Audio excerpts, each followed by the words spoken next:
Hey, welcome back, everybody. Another bi-weekly, and another sizable prize pool to compete for as well. I am Yucker, joined here by Ray. It's been a minute. How have you been?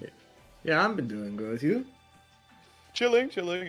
But still staying in touch with Blaze. We're playing a lot more recently, especially like some focus on a little bit of improvement, considering also the amount of times I've been going to the States. It's been Yeah, you're going back for CB like Yeah, next I'm going week, back for aren't Combo you? Breaker. Yeah, so that's gonna be a lot of good fun, especially now that after Slashback, I've gotten to talk to a few Americans in person. So it's not gonna be as lonely affair compared to Frosty's, but I see, I we'll see. see. We'll see how that goes. I got very low expectations, but I'm just mostly there to have fun and hang I out. mean, bro, CB is like my top one tournament to hit up at some point. I've heard really good stories about CB. Yeah, I've also heard a lot of great stuff for it.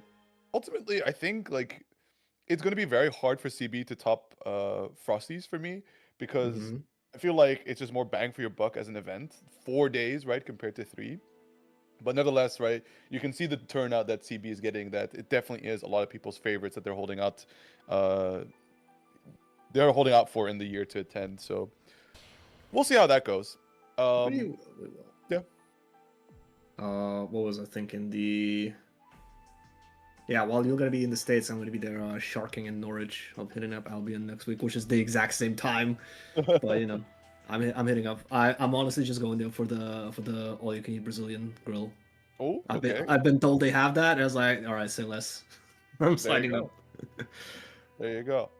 Alrighty, well, before we're gonna kick it off with some of these games, just a fresh reminder, right? We got Match Reno codes on time this time, no delays, and 15 have already been claimed. So thank you very much to everybody that's been going for that pre-stream. For the rest of you, chop chop, get to it, start claiming some of these codes. Exclamation mark Match Reno there. You can see you got the link. Hop on over, hit the claim code button, sign in if you haven't done so already, and after that, just a few clicks, right? You have contributed 25 cents to the prize pool. It's just a few drops of sweat from your end, but it goes a long way to supporting players. We're coming in here to put on some of that Blaze Blue performance for y'all. Yeah, I did it while he was talking, like There just you to show go. how easy that is. Right. So looking at the bracket, we got ourselves some nice little like decent numbers. Obviously, maybe not as big as we're used to, but still 19 players and a lot Yeah. of like good killers to look out for. Like we got people like Hyaxel, Chrono, uh, Swa, Six Winged Angel, Seigi, which Hmm. is their round one, which is pretty unfortunate. But what Yeah, can you do? Chike's always there. Doctor Hack's also somebody who we don't see that often. I'm quite happy to see them sign up. Now definitely. we're gonna be ripping the Susan, though I think Hex also plays like Hibiki? Might I be. more often than not, I think from the rare appearances of Doctor Hex that we've seen, it has been on this season. But as some people have mentioned in chat as well, Lyra is also returning a lot more. So uh, I guess the passion has been reignited in her for Blaze Blue, especially on the Valkenheim, no less, and has been putting in some serious work to try and improve overall. Even asked me for some matches, which is caught me by surprise that I'm worth asking for matches. You want to play against Susan? What's wrong with you? Well, not Susan. There's like definitely way stronger Susans than mine. So I encourage anybody that wants practice, reach out to them for sure. I mean, some of them are in this very bracket, right? So you'll get to see there's the caliber of performance that we put on with a character like this. But yeah, it was always a treat to see some people returning, and especially Valkenheim, right? We hardly get to see Valkenheim these days. It is a rare character. I feel like there are a couple Valkenheim players to look out for, and unfortunately, I think like most of them they only go offline. People like Kiba, Makes people sense. like Mace, they only show up offline. Why? I don't know. I can tell you why. The slightest sort of bad network connection, right, that you have to your opponent is going to make it such a pain for the precise execution you have to be able to commit to with this character. And it doesn't even mean things like accessing the instant overhead. It's all the choices you make in neutral, where how you navigate it, using the wolf form, using the different dashes and wolf cannons, right, just to try Mhm. and catch your opponent into a poor option, hoping to react into you. If any of that gets shaken up by just a spike, right, you will instantly radicalize yourself against playing net play brackets. I can understand. Yeah, I feel like of the three people that I know that are like super against online, both two of them are Valkenheim players. Certainly. There we go. Lyra able to get a nice touch here, although it's going to be a long road ahead of, because without the right starter, throwing be oh. Bit of a missed. But yeah, quick little overdrive for Cassia. Gonna get that side switch. Gotta build some Magatama and set up potentially, I guess, for game situation with all that's available. Wait, what was the starter? That was 4K. Good question. I completely missed that. Might have been a 5C, honestly, but again, for all the cool stuff that this character can do, Valkenhayn, right? The main downside to it is the lack of damage, or just the consistent amount of damage. Like he can definitely output like good damage on the DP punish, but he is not getting that starter often. And also, he will have to commit a lot of like resources. Oh, certainly not. Especially the fact that you know, the most consistent openings you get are going to be these heavily scaled normals, such as Wolf JA. But you know, the frequency with which you can get them just almost makes up for it. And of course, right, against the likes of parries, it's going to be a decent time for Cassia just to try and RPS them out. But of course, one misstep, and especially with like human normals opening it up, right, it's going to quickly change how often you're willing to go for something like parries. And I suppose this could be like, oh my god, we have seen like not a single Wolf JA actually connect. Maybe a little bit too spaced out, or maybe Lyra is just missing the timing. But yeah, it's very unfortunate to be missing that. CA to prevent the pressure going. Still 5 Magatama on the side of Cassia. That's gonna be a lot of pain if he gets the opening. That's the ground. Wolf form forward, just going back into the human and just trying to play the health game here, right? Let the Wolf gauge recover. Try to get Cassia to approach towards you, considering you have the life lead, but the Zantetsu come in, and that's going to prompt the burst. We do find the Air Wolf Cannon A connecting here into the full sequence, and it should be enough here off the super for Lyra to tie up the rounds. But at the cost of the burst, of course, right now she's at that 0% gauge compared to Cassia with the burst and OD ready to go. And this is going to be quite painful, quite a bad disadvantage for Valkenhayn, because like being such a squishy character, like with the little defensive options, you could find yourself just being mauled and not being able to even see this burst. But if the round goes Lyra's way, at least active flow or something will happen, which like, you know, will guarantee that burst. If she doesn't bleed fast enough. Oh, nice crouch confirm here. Straight to the air we go. Want to maximize these hits while conserving Wolf meter. The double overhead, catching Cassia off guard. And JC is a little better in terms of starters, but there it is. The instant overhead RC off that human JC. Try and cash out as much as possible, but slight awkwardness there on the Nachtjäger though. But still, Cassia coming out on top of the situation. Little drop, but OD timer running through. Able to generate the Magatama passively. Commits to the EA, but Lyra's long gone. Trying to Wolf Cannon forward. Rare moment of Wolf B actually losing out as an anti-air, but gets the scramble right after. Has the resources to kill, but drops the combo. CA to keep the Cassia jailed, and it's the IAD that's gonna land the game. Lyra taking the first game over Cassia. A bit scrambly between both of them, right? Some critical drops that could make for some really scary situations. But I think the main thing that has been Lyra has been struggling with here has been the instant Wolf overhead on the Oki situation, where either due to mistiming the wake up or maybe an executional error where the A normal seems to be line canceling, she is not getting this instant overhead, which by the looks of it, Cassia isn't even reacting to yet. I mean, you know, with how fast that is when done perfectly, most people just give up on even trying to react to it, and they just like start guessing high and low. Thing is, you are playing against Hakumen, and if it's high and low, they can start putting some chips on the table and making it hurt. Nice check on the roll. This round is looking all Lyra. Active flow about to come online. Oh, but in the Wolf normal, tries to back away, and there it is. The Wolf B going for the counter hit trade there, but unfortunately a little too far away. Excellent air stall. Unfortunately, the Wolf cancel routing not quite right. Footsies straight into the low, expecting the double overhead. And Lyra now on set point, sitting quite comfortably on resources too. Burst available. Cassia at 30%. Bro, did you just whiff punish with a 5C? Are you that nice? You gotta be. Low profiles with the Wolf. First hit goes for Lyra. This potentially could be another Valkenhayn round if this goes well. Command grab gets jumped.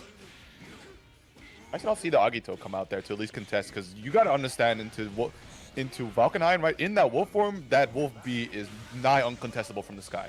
It's the most insane anti-air, but look at that, the JD catching from behind. Yeah, indeed. But now just flying around. This is one of the hardest part about dealing with the Wolf, but accidentally dashes straight into the 2D. Was probably space enough for it to whiff. And that's a big catch. Yeah. Oh no. Drops the combo. Lyra gets to live another day. Stalling for time with Wolf. Right, trying to regenerate some of that gauge, representing the threat. And Good air catches with the stalling. low. Ooh, gets the throw. That's a little bit of Wolf Gauge back. Active flow available for Lyra. Just stall this combo out and you got burst back. Burst on the side of Cassia. Feeling the Beautiful threat. part about Nakieka loops, right? You're gonna suffer from the SMP a little bit, but it's so much time that you're spent in human form. The clash working out here for Lyra, trying to bring it to the sky. Do we loop it enough? Not quite just yet, but instant overhead into the overdrive to secure it straight to the wolf cancel, and that is Lyra there with the 2-0. Like it looked a bit shaky at the beginning, but it definitely felt like Lyra found her groove later on in the game. And yeah, quick 2-0 over Kaisa. He's gonna be moving on and gonna be facing off against Hyaxel later, which honestly probably gonna be a Mai from Hyaxel, but we'll find out later. Mm-hmm.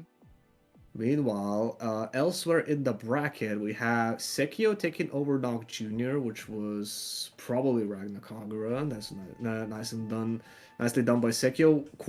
Went quite far last bi-weekly. I believe they ended up third, which was quite crazy, making it with quite a few upsets. And other than that, Dumpy taking it over Yogurt, facing off against Toby next. And we still don't know the results of Segi and Six Winged Angel. I wish we had that on stream, bro.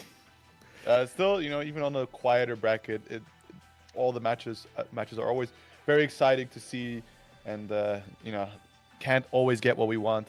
But I just want to touch real quick on the previous combo that we saw, because for Valkenhayn, right, you'd be surprised to see something like Nachtjäger loops, right, considering just the SMP mechanic in Blaze Blue. But the important part of it is that it's a lot of hit stun, a lot of time that Valkenhayn spent grounded, right, in human form. So going for these loops, you may sacrifice a lot of damage, but it's just a very stable way to get back on that wolf gauge. Yeah, it's definitely like a resource combo, like what you see from Relius players when they're low, especially when they like just burn RC to like unsummon, and then they just stall for time, get Ignis back, and like just reload on their resources. Exactly. What other characters show that? I wonder. I think anybody that needs a little bit of time to just get their meter back passively, instead of actively committing to stand-up moves. But here we go. Dr. Hacks versus System. Not too familiar with this Mai player, but considering this matchup, right, typically Mai could be in a pretty good spot, as the main woe for Susanoo in this matchup is going to be the fact that he has to commit to movement. But, of course, over-committing for Mai is exactly where Susanoo hopes to strike. And we already see the sword and the spark ball unlocked. Unfortunately, no spin or Grand Viper. There it is. So now we actually have some corner carry on our routes. JD, that's a nice little blue beat to pick up for System. Oh, yeah, I do like the quick rise tackle there from Dr. Hacks. We're gonna try. You gotta be unorthodox. You got the help to gamble. Just show some stuff. Make them think about it. That's true, and that's the big fatal counter. On top of it, you can route whatever you like here. You can see it keeping it nice and simple, even straight to the 3C there. Dr. Hacks with that first round, also sitting quite comfortably with that burst compared to the 40% on System. Backing away, but as always, right, that 2C from my head invul kicking in really late, and kind of what you want to stay around for. That 2C match was actually kind of godlike. Unfortunately, System was not ready to convert it. Finds himself being opened up in the corner, Susan with all the important seals. What now? Oh, and it's the raw 6C there. Gonna burst it back to full screen, quick rise, just to try, in case that System would try to go for the B tackle with the burst spacing, right? We'll set him up nicely to get that guard crush, but this time just wants to go for spears, and that just gave Dr. Hacks a free entry back in. Yeah. And that's like also like one of the nastiest things about 6B. What do you think you got used to? People say, oh, just IP 6B. Like, okay, you got used to it. You understand the timing. You got the rhythm. And then they do it so the first hit whiffs. And everything's going weird. Like, what the hell? You miss your timing. You got hit by the second hit raw. You're eating 4K. Yeah, it's a hard one indeed to keep track of. And especially people that really want to get involved, they see that 6B whiff, they're like, I can whiff punish this. It's plus for a reason, and the reason is that it recovers really quick. What? But no air hits, so 5B does not combo. Get that unlock going. I think Yeah, Dr. Dr. Hax has Has. noticed, oh my god, quick rise sword, unfortunately, routing a little off there to actually get the full punish as intended. But I think Dr. Hax is kind of noticing that system is really grounded at the moment, which I feel like is the last spot you really want to be as Mai in general, right? Take to the Mhm. skies. The Susanoo character does struggle with air-to-air situations a lot of time. JC is kind of nice, but slower compared to your Mai's very own. Yeah. And you know, Mai definitely has wins the air game with her massive air buttons and the availability of the flip. But I don't think any of that is gonna matter because this active flow. Oh, not if you just bash out a parry like that, not even holding it. Hax is gonna create that whiff, and nice little punish is gonna put him on set point. Playing with his food there with that routing as well. 2C snatching him from the sky. This time with the rising spear tackle. Finds a low counter hit for the conversion as well. Dr. Hex being a little impatient. And we're rocking that 6B yet again. But, oh my god, wake up 6B to confirm.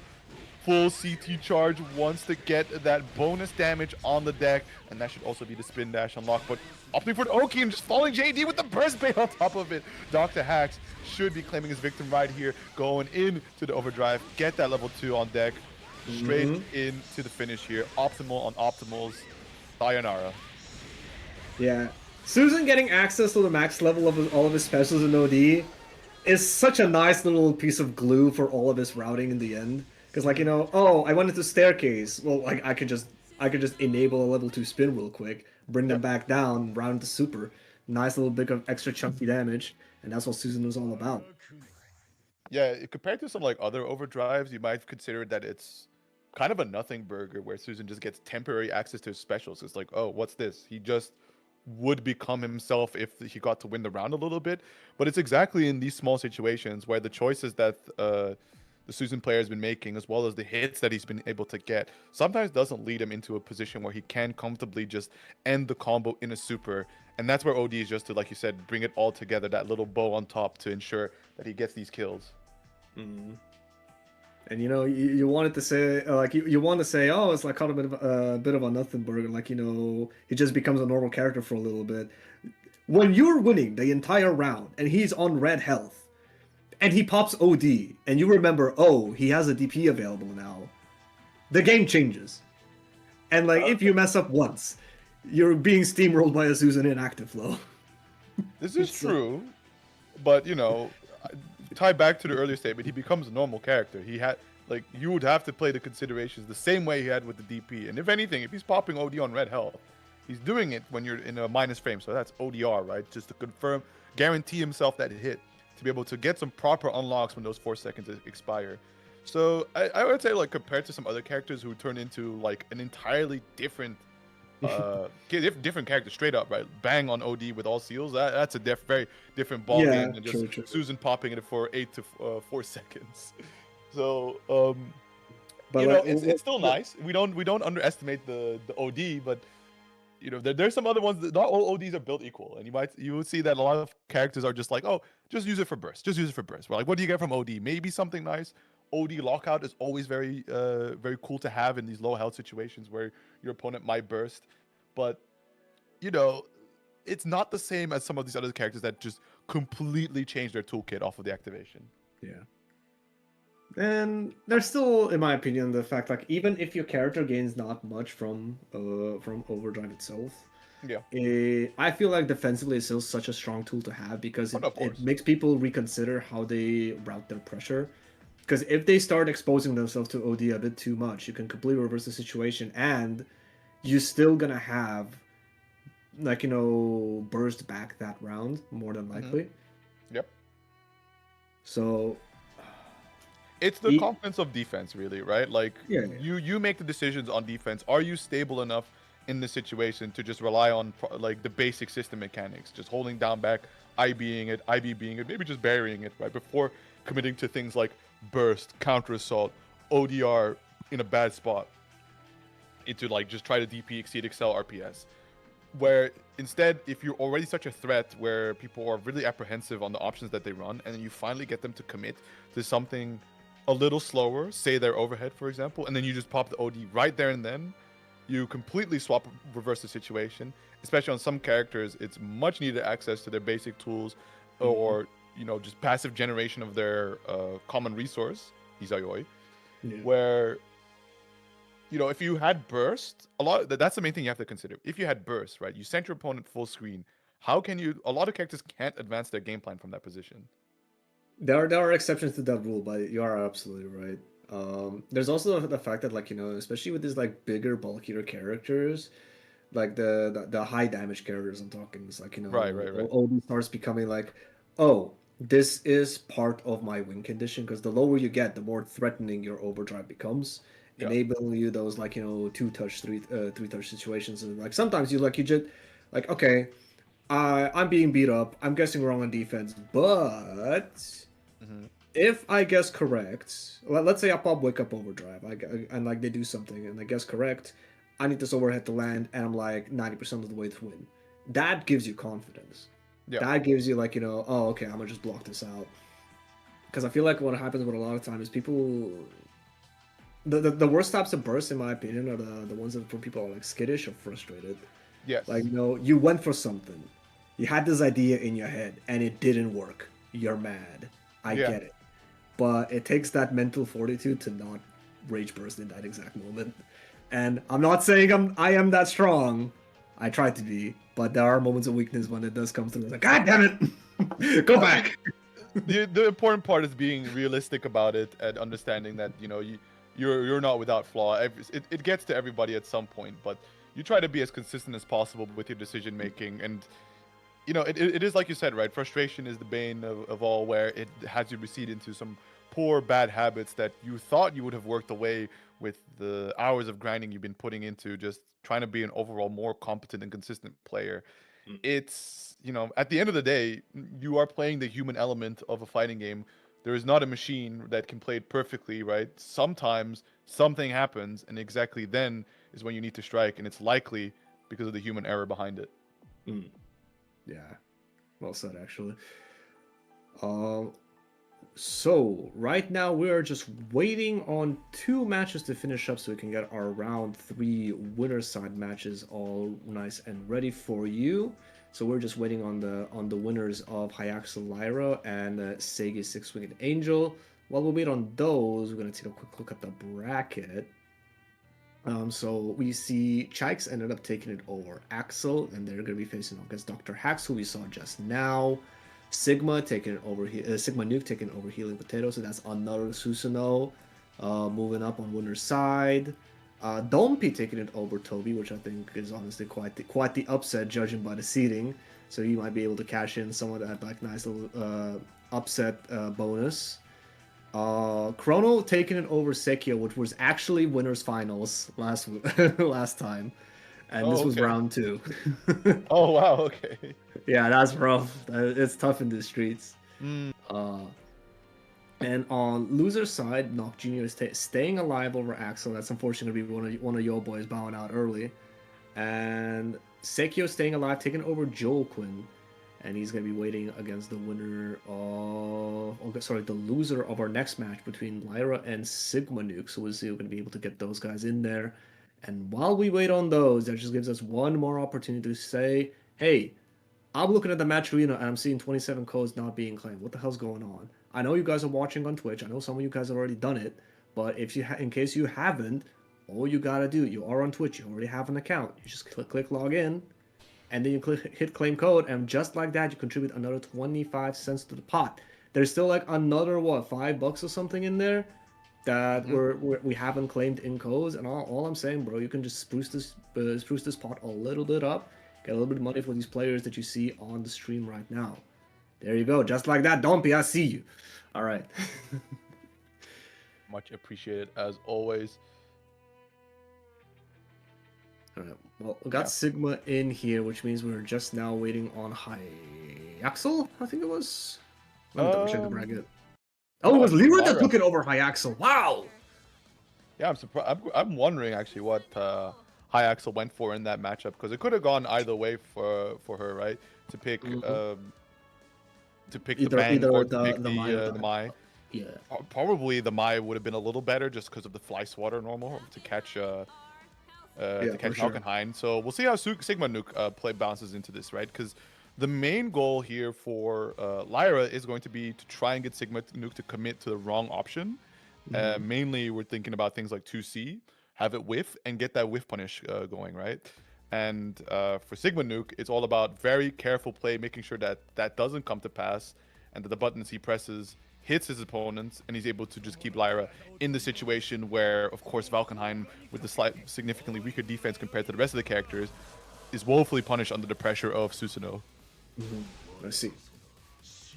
And we'll guess we'll see whether your training pays off for the sake of Lyra, because it definitely is on Valkenheim's side to basically not mess up. Yeah, exactly. And already the DP unlock is not the best start here for Lyra, but nevertheless, right, not too many crazy trades have been going between the two. Although that 2C is a nice start, but the height was slightly off to be able to get that JD unlock, and immediately Lyra striking back, putting Sigma Nuke into the corner. But again, that DP is already unlocked. The matchup is completely different, and you can see the RPS that Sigma Nuke can afford now for the fear that Lyra has of that DP. Yeah, just being skittish because of that DP instantly let Sigma confidently jump out of the corner, representing that JA on the way down. Ooh, that works completely, and that's an instant burst from Sigma to keep Lyra blocking. Yeah, and they're playing really fast here, back and forth, both already just utilizing the supers, understanding that the pressure that the other can exude is the last thing that they want to experience on defense. And yeah, now Sigma, like, Gee, that did so much damage! Yeah, I mean, luckily for Lyra, where she was spaced from it didn't lead to more, but the neutral jump was the correct option. Unfortunately, just timed it a little too early with that JC, tried to punish it. And, like, even though Sigma did end up getting a couple of hits, like, they didn't lead to that many unlocks. Like, yes, he got the DP early, and then later the storm, but that's all he got the entire round. And Lyra just not letting him get anything started. As soon as they got hit, instant burst, get back into the corner. Yeah, very, very smart. We talked about earlier, right, utilizing your resources smartly, especially prioritizing the OD. But against certain characters, ones that can generate a lot of momentum off their hits. Susan as a prime example. Sometimes you just want to OD off the rip to deny it from them. The no tech pickup here with already two decent unlocks on the table, but that's a big opener, and that should be the round here for Sigma Nuke. Yeah, having spent that burst last round basically prevented Lyra from getting anything. Well, to be fair, bursted this round as well, but then once Sigma got any sort of a hit going, that was Curtin's instant OD, but oh my god, quick set into the double overhead! No, there's a control problem here. Something wasn't right. Like, a lot of standing still in this situation from Lyra, where even Sigma Nuke is a little confused what's happening.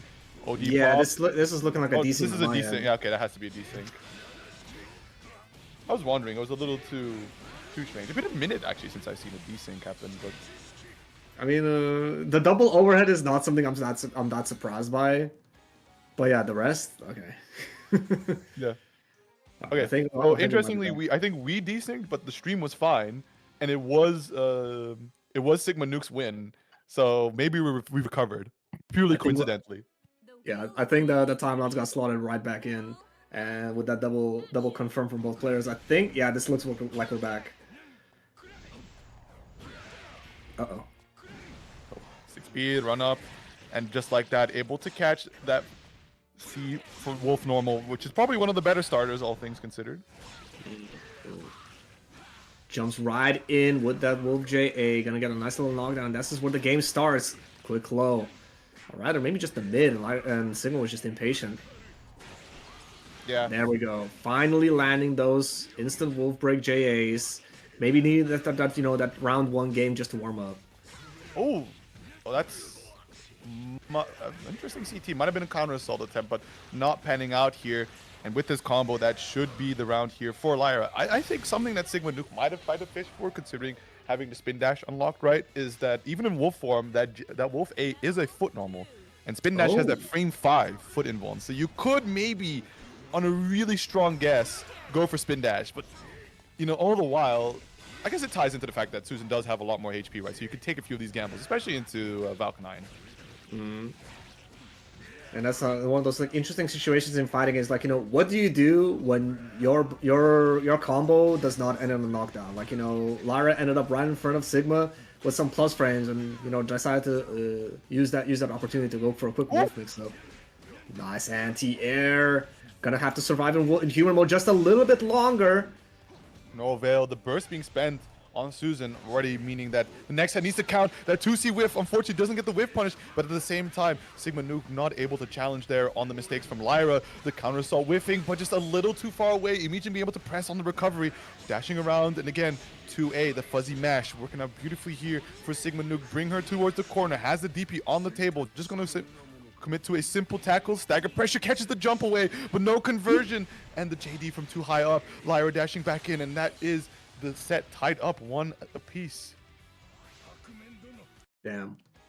And like you definitely saw the vision that you laid out at the beginning, where like you like Lyra is trying to make these like whiffs happen. She got the 2C whiff, she got the C8 whiff, but it was like there was like just that lack of precision to actually capitalize and fully. She went for that whiff punish, and then it was just like, damn, slightly mispaced. Oh, 2C trying to go for the double hit there, hoping to get the right combo height to be able to secure the DP unlock. Now, just trying to keep her at bay. Wants to force this DP unlock, and just like that, you can already see it paying a beautiful dividend there. But no, it's such an awkward ODR timing. Sometimes it works that you get the whiff, other times it just catch him at the wrong time of the startup, and you just get hit by it anyways. Yeah, sometimes you're just too nice with it, and it's like you're being punished for your success. Oh, look at that bait on the counter assault, bring him into the corner. Still only the DP on the table, trying to match with that 2A there, hoping to catch something. Wolf Cannon, and just like that, flying around, catching Sigma Nuke, pressing wrong, going for the whiff punishes here, but unfortunately not able to finish the play. The Wolf forcefully being transformed there, running out of the gauge, but challenges on the RC 6C footsies. The sway back, the smaller hurt box, saving Sigma.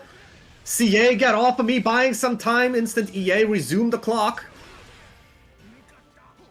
Yeah, and the JB barely scratching at the toes there of Lyra. Sigma Nuke on set point here. Lyra still sitting quite comfortably with the burst available, but Sigma Nuke at that 50%, right? Just a little bit of gameplay and should have it back online in no time. Ooh, and just the amount of space you can control with that Susan 5B. Lyra maybe thought that she was like, safe at that distance to untransform, but not this time. Oh, with the Grand Viper, you find yourself closer to the corner. No ID, and there's the 6D. I think this is the kind of momentum that is going to spell the end of the game here for Lyra. The RC committed, and it's going to be enough damage. Just those moments where, even if it looks really tricky for Susanoo to actually be able to control the Wolf, you just need a solid hit, a solid start, and just a little bit of momentum, and you can completely steal away the rounds, and therefore the set. Yeah, and you saw how well Sigma was actually using that momentum, because like 6C is not the fastest overhead in the game. No. But it definitely surprises you and catches you off guard when you start panicking. And like, that's exactly when you want to represent it. Like, he got that momentum going. And if you're Lyra, you just teched in the corner. You're thinking about 50,000 different things. Like, what the hell is can potentially be happening? And then it's just like, he's doing overhead from like almost half screen away, doming you. It's like, God damn it. It's a beautiful day for Susan players when the opponent doesn't react to the overheads. Worst part is, you block the 6, like let's say he does the 6C. You block the 6C. Congratulations. Your reward is being in a 50-50. Well, yeah, one more 50-50, but on top of that, if you were just that good of a player, he says like, all right, here's layer 3. We RC fuzzy you now. So the pain never stops, but of course, you're starting to get Susan to delve deeper into his layers and options, and already one of them is being an RC mix, which is finite, very, very finite. Yeah, it's like it's still a win to force somebody to actually start committing to RC to mix you up. So like, even when I'm facing against is Anami and I got good enough to block her overheads and I start seeing them do stuff like 6C, RC into 2Bs, like, yeah, that's cheap, but at the same time, hey, they're committing meter. That's meter that's not going to be used elsewhere. Like, it's still I'm getting hit. Yeah, they're generating a barrier, but, it's a small win. Exactly. But here we are, the next match where we got Dom Pitote here versus Six-Winged Angel, aka Swa, repping Izayoi, also a character we don't get to see all too often these days. Same as Naoto, now that I consider it. Fair bit of Naoto's roaming the streets, but also one of those characters I can understand not too keen to play it out in net play situations. Yeah, not only that, it's just like a first to two is so volatile, and if your execution is just like a little bit rusty, you just pay for that dearly, and that can be like that can snowball mental and all that stuff.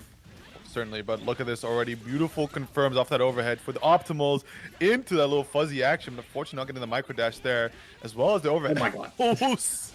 He is playing so fast! Sway. Oh, okay, he had the meter for insurance. Catches on the roll with a 2D. Okay, we don't care about your swords! No neutral skips to be had here. And just like that, as you said, Don Pitote playing it so fast. Too fast for SWAT to be able to keep up with here. And just steals out one round in a blindingly fast fashion. I mean, I'm just watching this game and I can't keep up. The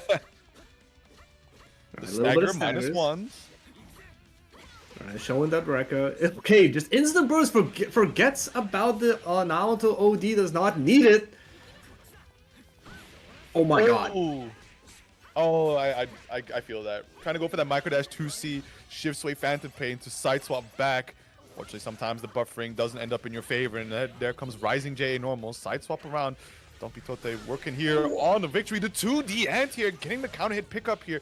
Swag gonna have to consider bursting sooner or later. We see the 1 RC bait wake up 5B. That's interesting. Yeah, that double dash under, probably the 2D was probably a misinputted DP. But that was just kind of tight getting the 2D anti-air, converting into the knockdown. But yeah, it reminds me of how when Drave plays, and like actually now it's more than just Drave. Sometimes I see on other Makoto players as well. They do like little double dash under route because the 2D moves her forward. Yeah. So they're just like, oh, I want to keep corner. I gotta do double cross under. All right. right. Makes sense. There we go. Kicking off already the next game. Don Pitote showing once more really fast options that SWA hasn't been able to get a response into yet. But now we're starting to feel a little stronger neutral play. Nearly full on the pips and some damage already dealt. Gonna go back and forth into the game arch, trying to get that neutral skip, finds a tag in the air, but not able to get the conversion. Although we do find our confirms here and there. But we're gonna need to start accessing a bigger amount of damage without committing so many bits into it. Oh, what a bait! Transam activate! And no burst on the side of Dompy. Like, the life deficit is simply too great. I perfectly understand that. And I was about to mention, like, you know, oh, SWA is burning through his pips super fast. Like, you know, they're gonna have to go into normal quickly, but like routed that round into a win very elegantly. Oh my goodness, the 5A not able to catch the target. Fortunately, just crouching right underneath. It's one of those situations where you would assume that like you could probably get that 5A to connect while they're barely still in the air, but then there's just that brief moment they slip into the ground and it whiffs. But fatal starter reward once again for SWA. We look at the optimals here, already 3.9. We're still going 4.3, and that on 4.4, and the no tech catch there with the safe jump off that JC to the roof, bring him back down. One last cancel, cross over to the other side, the JAs. We don't need no more bits where we're going, and that's the set tied up, one apiece here. Yeah, that Donkey just did not get to use burst that entire round. It was kind of crazy. Like, once SWA got started, one baited DP, and it was curtains. Surprised he didn't commit it in the fatal route. That you are right. Maybe it's just one of those things like, oh, I can use the OD for robberies. Or like, oh, I want to see if you're actually going to do the whole combo or you're going to bait burst. Because that's sometimes, like, some people are too thirsty for bursts. That's fair. I think it's generally better to finish your plate, right? But, of course, there's an entire optioning around there. Gonna go into the install here, only on 2 bits, and what a call out there. The shift sway being called out. Nice fatal, yet again, 2 for 2. And we're gonna be leading into a ton of damage, although SWA, yeah, sitting on that final bit, pretty confident that probably, yeah, just get this knockdown, and you just need to get those stray hits off the triangle dash, which, oh dear. Boy. Goes for a Phantom Fame reset. Nice little delay tech, avoiding it. But now you're in Gainard without any pips. He has to find a way to go back into normal, or not! DPRC is gonna secure enough damage for 6-Winged Angel to get on set point over Dompy. Backing away here, trying to shoot the projectiles, build those bits as low commit as possible here, but of course you're sacrificing a bit of that screen space as Dompy is trying to push SWA into the corner. Big throw whiff attempt, trying to compete into the charge JDs, and that's going to lead to a ton of damage, especially without burst here. Goes for the no roll catch, but no for the pickup from there. Now 4 pips actually enough to get a party started, but definitely with 6 available. Full stocks on Swa's side, starting to get the party going. Got that first hit, gonna be able to try to do another left right mix up instead of a save jump this time. But burst at the end record, just send it. Yeah, and unfortunately wasn't able to get the full pickup there, committing to the shift sway on the OD. Gives Swa all the information he needs to just get the appropriate response. Big mix-ups into the Astral. Swa is finishing off the set in style, is going to take it 2-1 here over Dumpy. Wait, did she say catastrophe? Maybe. I actually have no idea what the hell she's chanting. But yeah, what then? Yeah, things into death. Man. Alright, with a quick little 2-0, but very big turnaround. Like, you know, it seemed like Dompy's style of just like full sending it and playing at 500 miles an hour. It worked for a game. It almost worked for 2, but Swa was able to sway control back into his favor and managed to take that set back. As we definitely saw basically every mix-up he went for, if it was not a save jump that he messed up, yeah, Dompy just got hit. I feel like it wasn't necessarily poor pressure from Dompy's end, right? Ultimately, I think it could have kept working. It's just that the way it ended up going, Swa, I believe, realizing that Dompy likes to play fast, so a quick test to see if I played equally fast or just try to concede a bit over, see where I can generate my my pip generation with as low a commit as possible, and thereafter take control of the pace of the game, whether or not Dompy has the defense to back it up. And it didn't seem to be the case, and ultimately it just came down to what seems to be Dompy not getting a chance to really play as fast ever again, just constantly being stuck in pressure, in combo, or dead. Yeah, and even when he you know, bought opportunities again with stuff like burst, like, you know, he maybe tried to, like, you know, err on the side of them being too cautious and just sending it, and then, like, you know, Swa with the being one step ahead, that preemptive, like, you know, check on stuff like, you know, dash phantom pain, like, you know, just cashing in massive damage, basically a full DP punish, honestly. Yep. And, you know, just correct adjustments. This is why we love. This is what, thank God, you know, we're not a first to one. like in Japan, this is why we love first to 2. Of course, first to 3 is the goal, and, you know, that is gonna be winners side, winners finals onwards, and, like, you know, we're trying to get, like, you know, get our guys to see who ends up getting half that privilege, which it seems to be. Yeah, we are waiting on the winner between Dr. Hacks and Shikes, which is another godlike set. I wish we could have seen that.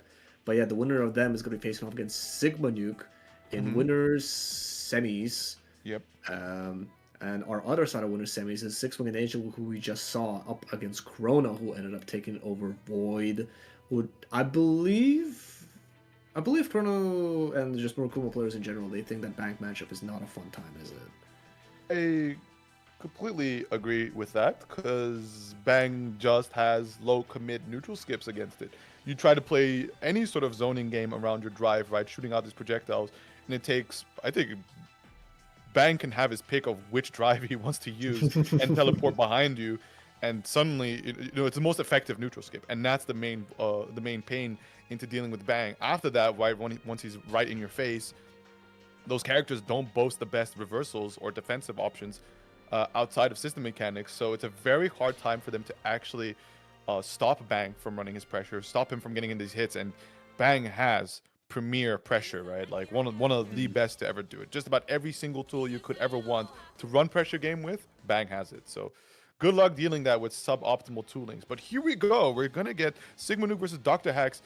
What was promised as the Susan mirror, instead, like you mentioned, way at the beginning of the stream, Dr. Hacks also having that Hibiki, opting to just go and avoid the mirror outright, which I agree. Good choice. It's probably the swingiest mirror in the game, isn't it? Yeah, definitely. Like, the fact that you're on a 7-frame normal as your fastest, you can't even really challenge your own pressure is the funny part. And, yeah, you know, who wins the race first and gets the most specials unlocked? Like, good luck trying to make that comeback happen. Yeah, meanwhile, Hibiki, instant access to DP from the start of the game and also being able to run very sticky pressure that Susanoo might not be able to deal with the best. Nice little block on that overhead. And of course, you know your own character, so you know when to press. What normal did he start with there? I'm surprised that wasn't able to route into... Might have been too far, actually, for the 6D. Nevertheless, Dr. Hack's making the most of it. The late air dash action, and yeah, off of -4, if you're not IBing that dash attack from Hibiki, it still affords him so much RPS despite being safe, and what a call out, but no pickup. Yeah, got that counter hit as well, but not quite enough. JC, of course, massive tool in Hibiki's playbook, being able to hit both sides, pick up as well. All sorts of like roll catches and everything. Nice block on the overhead RC. Everything is blocked. Burst baited, but no bite. Ooh. As Sigma gets that counter hit DP and gonna be taking the first game over Dr. Hacks. Yeah, that's definitely a very interesting way for those DPs to clash, but I think ultimately Sigma Nuke spending his a little later afforded him that victory. Oh, interesting. No tech catch there. Yeah, I've been seeing this grow quite popular lately. Actually, it's a very painful blue beat to eat. Oh, and it basically forces people to start instant teching after the tackle hit, which gives you the save jumps. And if it gives you save jumps, it gives you fuzzies. So it's a nice little layer to represent at the beginning. That's for sure. I've seen two options, of course, with the tackles there, but for now, Sigma Nuke with the round lead here. Unfortunately, getting hit by the JC of Dr. Hacks. Quick RZ into the stand reset. We got ourselves some interesting options here. So a lot of damage, some good momentum going for the tech trap. Sigma Nuke not biting. Sitting in the corner. And what? That had to be a misinput, but yo, we'll take it. 2C catching the jump back straight into the Astral? Tough. Yeah, this is not like his drives. They are 2C is special cancelable on block, I'm pretty sure. Which means that like if he messed up, that would have just been an Astral on block in his face. Well, interesting that it worked in that way, and Dr. Hacks still opting to commit to the Hibiki here, so believing it, I think just outright avoiding the mirror matchup, very valid choice. We're just gonna have to see a little difference in play here to hopefully try and take it over Sigma Nuke here, but as it stands, a little tricky. Oh, DP is baited. No burst. Okay, waited for the D button. Yep. Does not want to commit to a burst too early in case of a burst bait. Oh, but look at that. The footsie's being played out by Dr. Hacks here. That's going to be the spin dash unlock into the no-tech. But yeah, you got to be careful with some of these routings, especially if you no-tech catch, is that when you've already routed extensive combo, you're not going to get much time left. So compared to maybe just hitting JC where they don't tech, you can definitely consider going a little further into blue beats. Oh, nice little... Wait, is that a pickup that's only on big bodies? The 204 scene to dash 5A? It might be, so... I've never seen that done mid-screen. We don't see Hibiki too often as well, so kind of makes sense. Who do we got that plays Hibiki still? Oh my god, the reactions there from Dr. Hacks. Beautiful blocks here. Going to get himself a nice little optimal punish. Unfortunately, drops the combo here. However, Sigma Nuke not teching. More his own problem to deal with than Dr. Hacks' error. However, just being slightly inconsistent with some of these hits is affording Sigma Nuke a lot of opportunities to keep playing, which... You know, in the damage race, you just really don't want to give those chances over to Sigma Nuke, especially Susan. Yeah, and like Hacks keeps fishing with these like Izuna drops, and it's like he's just not been getting any bites, but gonna be able to wrestle control back of the game for a little bit as he ties up the round count, but he's still down a game. Oh wow, jump back into the air dash throw, but a little tricky timing getting that 6 beat to connect after an air throw. It does, of course, allow you to access some of your greatest specials, especially being able to instantly route into the ground Viper. But here we are, bring him to the corner with a hard knockdown on top of it, but what a 2C call out. Gonna go for the instant burst, trying to keep the momentum. Fuzzy jumping away, and on the backdash, catching with a 5B, willing to press into the RPS, which I mean does open up some options here for Dr. Hacks to DP again, but it's such a risk. Yeah. I mean, I think Sigma is perfectly happy RPSing there. Like, you know, it's way in his favor. But, you know, Dr. Hacks can just choose, like, you know, maybe not to partake, just to block normally. Oh. Instead of pushing. Nice block of the RC. Ooh, and the overhead is blocked, but the lows of the Grand Viper catching Hacks unawares. One more hit is all that Sigma needs. CA, get off of me! Anti-2C is also just so scary there. Trying to dive kick as fast as possible, able to slip right behind the 2C. This time, the backwards hitbox not functioning, but Dr. Hacks with a critical drop needs to play it very carefully here. The counter assault, get off of me, the 3C catching the roll forward. And that is going to be the 2-0 there for Sigma Nuke by just a hair. Unfortunately, Dr. Hacks with some critical fumbles has offered Sigma Nuke the chance time and again to steal some of these rounds. Yeah, Sigma Nuke in winners finals. That is not something we expected to see today. But, you know, that's very well done by Sigma. Like, you know, you play to your outs, and I gotta respect it.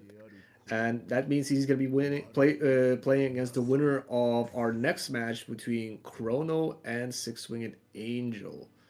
As we're starting to get our top 8. Oh, actually, our top 8 is already all sorted out. Nice. Yeah, we're moving in through forward, but just want to draw attention back to sort of the initial discussion about the tackle and the blue beats and whatnot, right? Some interesting options I also found is you can get the tackle to just whiff and be +7 in their face. God. I hate when they do that into a throw. Yeah, meaty throw. Enjoy that one. So, of course, there's plenty of options for this character to go for. I guess it's just kind of the preference of whether or not you're playing into a character that you have to be on top of them at all times because you don't want to concede the neutral space for them to set up against. Or you can afford it more in a matchup where it's like, well, we're under the mutual assurance that we have to get close to one another at some point without really a lot to be gained from full screen. Yeah, like Susan can try to represent the gun into the unlock, but that's such a slow game plan, and you're just asking to get IED'd on. So like, yeah, Susan will run at you, will approach the air because he's faster there probably. Yep. Yeah, if you're playing a character with that has to get up close as well, like Hibiki, you're basically have to joust, and like against those giant buttons and the risk reward difference, it is hard. But on the flip side, if you get that knockdown, and Hibiki does have easy ways to go into knockdowns, you have a pretty simple time just staying in Susanoo's face. Oh, for sure. I think one of the interesting parts is we're talking about risk reward, and specifically into the Susanoo matchup.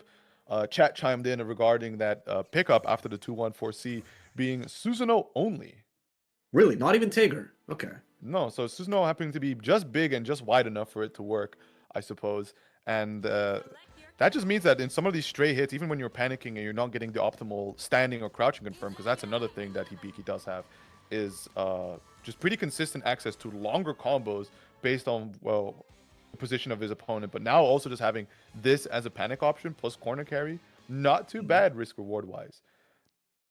Yeah, it is nice to have stuff like that. Though we did see it sort of did end up biting him a little bit because, like, because of how often he routed into 2-4C, sometimes that shit was on block and he was trying to push RPS, and I don't think it was working out that often. No, unfortunately not. But here we go into the next game. Chrono versus SWA, Six Winged Angel. And this one's going to be an interesting one because ultimately this is one that SWA does have to approach on, but also Chrono can't get too lax on the defense, right? Because you do not want to give over free bits where afterwards, you might find the similar woes that you see playing into Bang, where suddenly she just teleports behind you at the worst opportunity for you. Yeah. Doesn't she need to like make contact or something to do a teleport? I know she can do it raw, but it's not going to be full screen then. D teleport is always behind you. Oh, okay. Never mind. Well, the SWA does have the pips available, but the question is he going to find an opponent to go into Gain Art? Wake up for Riser! I'm sorry. Lambda is just too well-rounded of a character. She's not going to be exposed like that.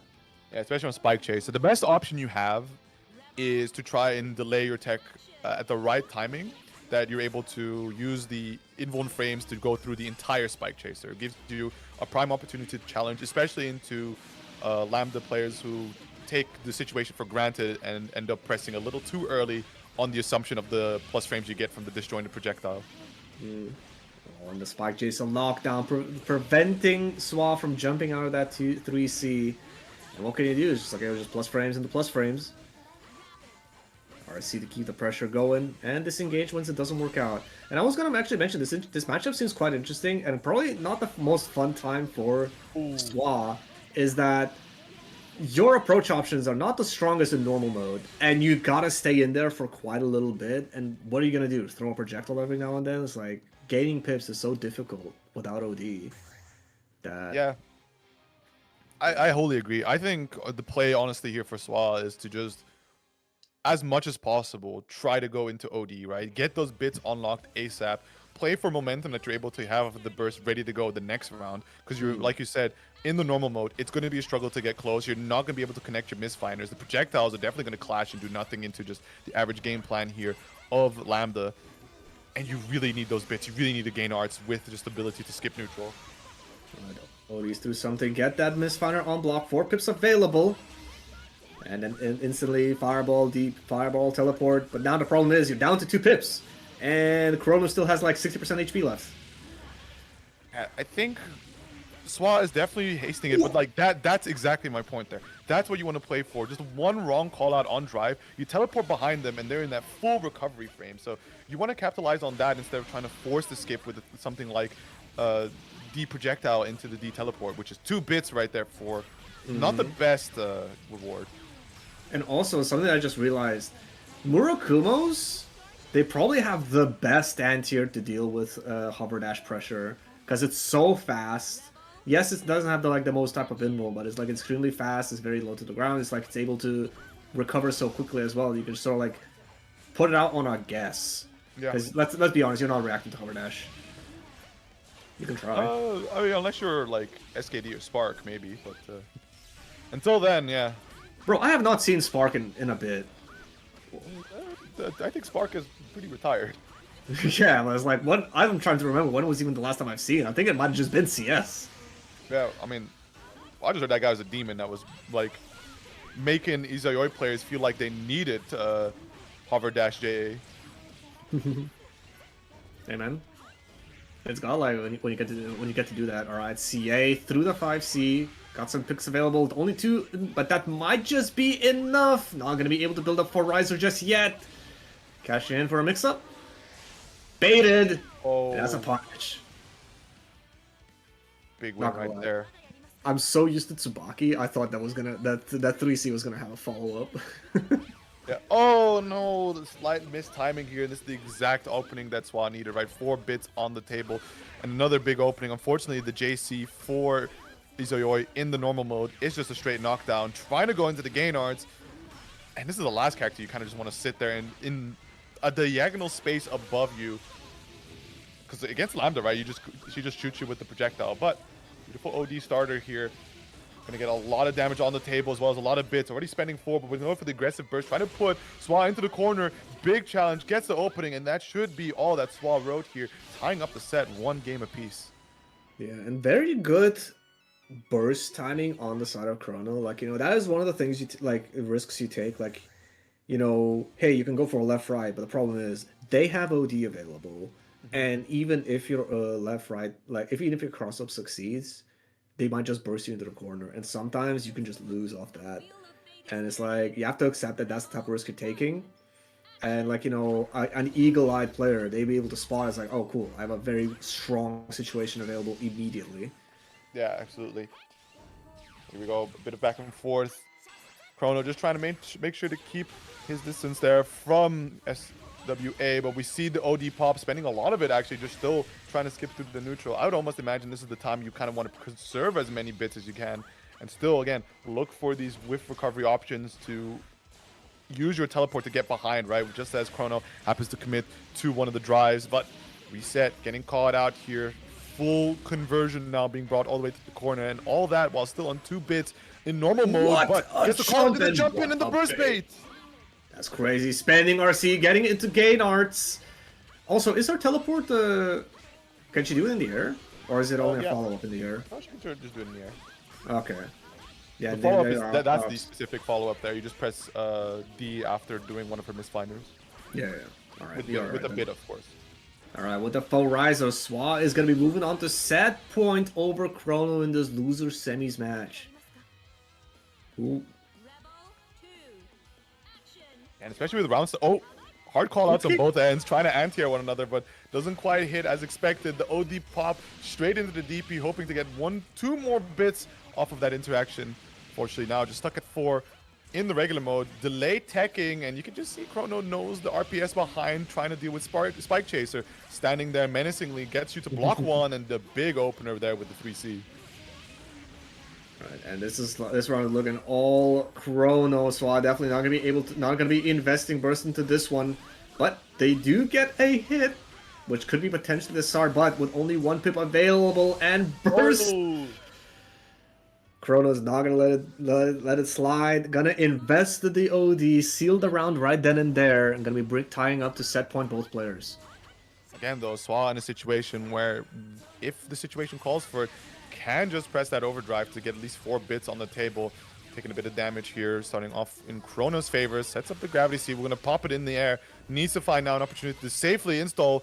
Big expenditure here, going for it again, and all that leaves you is 1 bit and still stuck in the corner, getting dangerously close to the danger state. 6B connects the overhead here.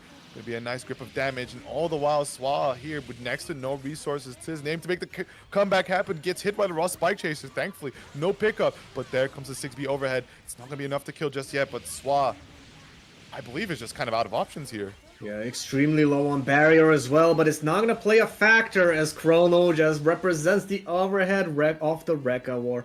One more thing to worry about as he clips Swa and sends him down to the loser's dimension.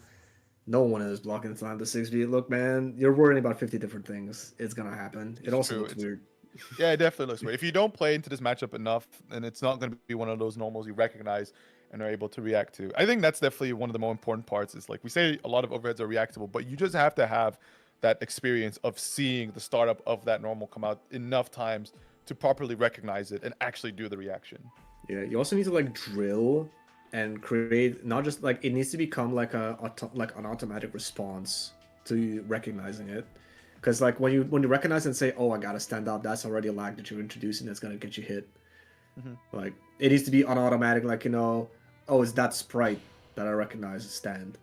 Yes, indeed. I think on Swa's end, though, in this matchup, a lot of it was spent trying to play it a bit too aggressively, especially with OD spending a whole lot of bits, because you might be able to skip through the neutral, you might be able to land that knockdown, but you kind of leave yourself with a starve for resources and heavily reliant on that triangle dash with resets after one after another to get sort of the raw hit damage, right? Just not going for combos, just big raw hits, testing your opponent's reactions to see if they can keep up with the constant high-low mix-ups you're able to pull off of an air dash situation, or sorry, well, triangle dash situation. Whereas maybe if it was spent just getting the right timing there to just teleport behind, it could have played out a lot differently. But It's one of those things, like, you know, maybe they're just uncomfortable standing still that long against the Lambda, because, like, you know, what if they just do stuff like they fake you out and they like set up a pinwheel or something. You don't realize that, oh crap, I'm blocking this thing, they're pulling up, I'm in the mix up. Like, you know, I can understand why they try to stay in the air more. But yeah. Alright. Alrighty, yeah, Hyaksul on the bang. We haven't seen her bang in a while, actually.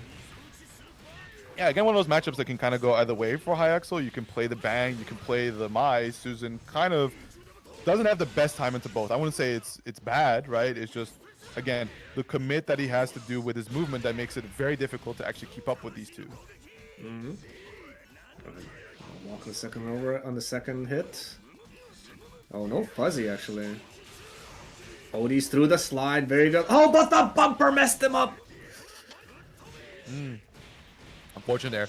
Big crouch confirmed, though. Gonna go into the sword, no unlock, just run straight into the throw there, and just trying to play into the sky, avoiding the free nails, but should Hyaksul choose, right, as always, the D nail as a nuclear option, just to keep Dr. Hack still, and panicking with these drive normals, expecting at some point Dr. Hack to just commit to the jump in, but the patience just hovering in the air, psyching out his opponent. Just trying to occupy space with that JA is Dr. Hax. Gets the cross-up GD, but not much behind it. Drives through the sword, but good reaction with the RC to save himself. Oh. Burst from Hyaksul. Committing hard to this round. Oh, wow, what an air throw there. But you can kind of see that Hyaksul's play revolves a lot around just trying to beat natural habits in given situations, utilizing things like 2D, getting the drive explosion to connect. But Dr. Axe, the way he's moving, the way he's positioning himself as well, is making it really awkward for these plans to actually come to fruition. And now a little bit of a panic situation from his opponent, as yeah, things aren't working out here for Hyaxel, and now just getting hit by overheads on top of it as well. Yeah, this is looking very rough for Hyaxa. I don't think she's going to be able to see Overdrive this round, especially if she gets clipped by the air dash. Axe quickly locking out the burst before it becomes a problem. Going to be taking the first game in this loser side match. Yeah, I think this is the best part about seeing Susanoo play is, of course, when you have to deal with a lot of options your opponent has, especially reversals and whatnot, to just kind of hover there in the air, right? Take things like your 2C and your 5A on block to just go for the jump back, float around, and psych out your opponent into making the wrong choice at the wrong time, and then flying in for the punish. It's basically a taste of your own medicine, as it's really also the way to navigate around Susanoo. Yeah, for sure. Like, you know, a lot of times, like, you know, when people, they represent a lot of, like, jump options, right?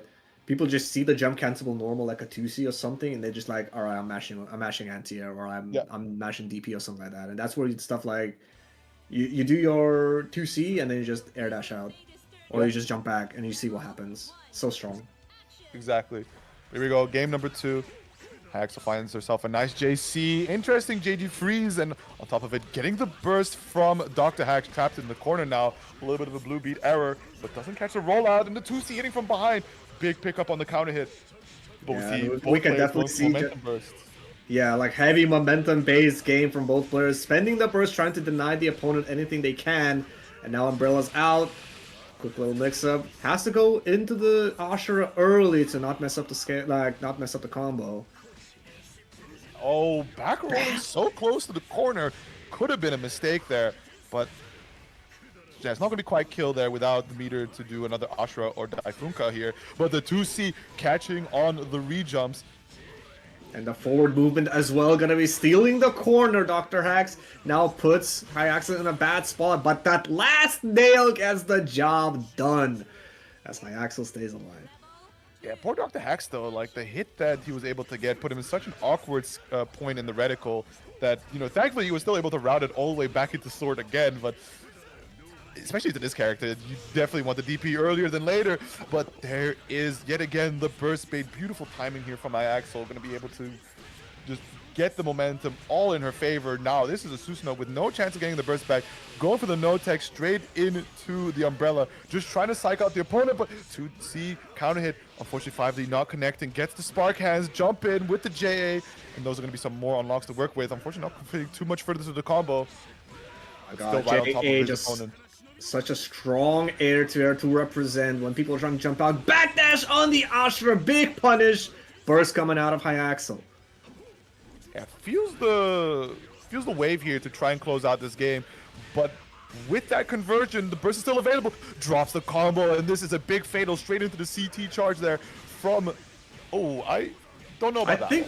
Yeah, I think Dr. Hax may have been able to kill without the OD, but it might have been one of those situations like, hey, like, you know, pop OD, stabilize the combo. It's a weird hit. I don't know where I'm in the reticle and whatnot. He had Ground Viper. I can't. No, I can't really like let that one slide. That was a really bad OD, because now you're in this final round without it, and you've seen how important it has been. Only surviving by the grace of Hyaxel making some critical drops here. This is not something you want to rely on as the way that you end up winning the set. Poison doing its work. Good block on the parachute, but too slow are your buttons. For that 6B is gonna get stuffed. And now Hyaxel is going to be able to get some seals to her name. And again, the same Umbrella mix-up ends up happening, but it's very difficult to push any sort of damage on Umbrella hits. Well, thankfully here for Dr. Hax has been these 2Cs. Solid call-outs, but unfortunately kind of messing up the walk forward here. Going to go for the momentum burst. 6B, good IBs. Nice reaction there with the barrier on the CT, but the 5A catching the dash-out attempt, setting up the bumper. What are we doing? Daifunka blocked. RC tries to keep the pressure, but no more OD. We aren't going to be able to access the really strong pressure, but straight into the purple throw. Trying to bait out another option here yet again. The patience. But I think this bumper lets you convert off command grab, but not gonna matter as Hyaxel takes the second game and takes the whole set over Dr. Hax. Oh wait. No, it's 1-1. Sorry. I looked at the stream. I saw 1-1, and I didn't realize we already updated it. Leaked the script. Leaked the script. All right, no, we got one more game between these two, so we'll see if High Axel is able to continue this momentum streak she's been able to experience so far in the set, right? This second game being a lot better, but still critical mistakes that have been giving Dr. Hacks a few opportunities here and there. Now reacting a little smarter, but again, playing for some of these sort of disrespect situations, just trying to get these drives squeezed out in some spots where, you know, it can work. Oh wow, what an extension. Oh, tries to rep the overhead, but the 6D on the side of High Axel and the exploding nail actually giving the pickup. Not a lot of damage, but the poison is applied. Oh, that actually beats JD. I think it's so many hits out in a row that it wasn't possible for High Axel to get access to the explosion, but there it is again, just pushing yourself forward, just trying to get inside of the space where Dr. Hacks has previously been able to just outside of the range of the 2D, being able to punish High Axel, but not this time when she pushes forward. However, with that should be the round as we go into set point here for Dr. Hacks, both players with their burst on the table. Yeah, this was such a violent round, honestly. Like, both people just mashing straight out of hit stun. Like, you know, you're gonna mess up. I'm gonna be able to capitalize on that immediately. Anti-air 2D, still a tiny little combo. That's good movement. Catches with the nail, dealing a lot of poison damage. Very critical to some of these higher health pool total like characters where, you know, you're running pressure, but it's just dealing unscaled tick damage. Ooh. A Barre 2C. Like, yeah, you're gonna be in the air. I'm sure of it. Oh my god, the stayed in the front with that JD. I got hit too. Nice routing there. Oh, blocks it to a D, but jump cancelable, so back to neutral we go. JD whiff, not able to get the punish, however. And once again, tagged by the poison nail, but quickly finds himself that JB. Going back and forth, we see a lot of options being thrown out as Dr. Hacks is doing what he can to control High Axel, bring her back down to the ground. Although he's trapped in the corner with the umbrella, the roll catch, swaps over to the side, bring you back down. Sacrificing a lot of nails for it, but once again, the no tech catch. Running out of options, 6A though. That's an Abare. Yeah, I don't know what that 6A was supposed to be, what it was supposed to be, tackle or rising GA, and they, like, you know, Hacks just messed up, but yeah, High Axel is going to be now on, both players actually on set point. Oh, good IBB there on the J4B, pushing High Axel a little too far away to actually keep the pressure up safely. B-Nail catching, but good Abare getting that DP unlocked straight away. Doesn't have the meter to RC it, unfortunately. Tried to commit to a solid guess, but it didn't work out. Both players trading, and like you said, very violent between these two, very brawly. A nice little confirm on the side of Dr. Hacks. Gonna be sending High Axel to the corner. The double jump for the safe jump or roll catch, I don't quite remember. Catch is still very much on point. I'm still surprised that Dr. Hacks attempts to go for these because I feel like High Axel has been consistently answering each attempt to escape the corner. Oh, counter hit, no pickup. Decides not to. Oh, right, we tech purple throw this time. CA got off. Look at RC, that must have been a misinput. We're really fishing for these purple throws. He double jumped. And High Axel finally showing the Shippugeki, using it correctly. You just keep it in your pocket until they forget about it. And then when they are panicking, they're fritzy, they double jump. That's when you're like, all right, cool, you're out of options. And that's when you bust it out. Very well. Very nice showing by High Axel. She corrected the timeline. I did not mess up. I just leaked the script. I'm sorry. I think there was maybe something for Dr. Hacks to consider using the meter, like you said, off of the DP as an example, to get that side swap route and then force High Axel into the pressure. But opted to instead conserve it for probably more defensive play, right? When you commit to some mix-up, some pressure sequences that are pretty high risk, high reward, and you have the RC to at least mitigate the risk aspect of it. Yeah, though with that one as well, it was a counter hit DP. Like, doesn't Susanoo get a pickup, or does it also have to be like a high hit? It's height dependent, and you don't necessarily need to counter hit that. Oh, I see. So yeah, if he gets you high enough, you'll get the pickup. well, it has to be high enough and not too far away from you, because that's the other thing, right? You kind of just have to press the 5B as soon as you can. You don't really have the chance to adjust the spacing. Oh, I see. Well, that is going to be, unfortunately, it for Dr. Hacks. Not going to be able to get his run back with Sigma Nuke. You know, avoiding the Susan Mirror was definitely the correct call, in my opinion. It's just the Hibiki was not able to tie it up. Found himself the loser side, and then ran into High Axel, and she managed to take it over him. Where she's going to be sitting on loser semis to face off against the winner of our current match between Toby and Swa. Yeah, two of these characters that, well, actually, I say two, but Platinum is one of those that, for Swa, he has to advance on forward, right? The last thing you want to do is concede Platinum the neutral space to be able to access items, which, depending on the one that she's able to get, can really warp the neutral. But now going for a real solid call out on that 2C, getting the side swap off the counter as well. And it's Swa now back to the corner, just backdashing, but the patience from Toby Sin working out perfectly here, though. Oh, and of course, for Horizon, fast 7 frames, you will not, like, being able to punish so many things when you realize it. Susan can't even save jab it. Oh, man. Alright, big presents available. Time to set up the party house.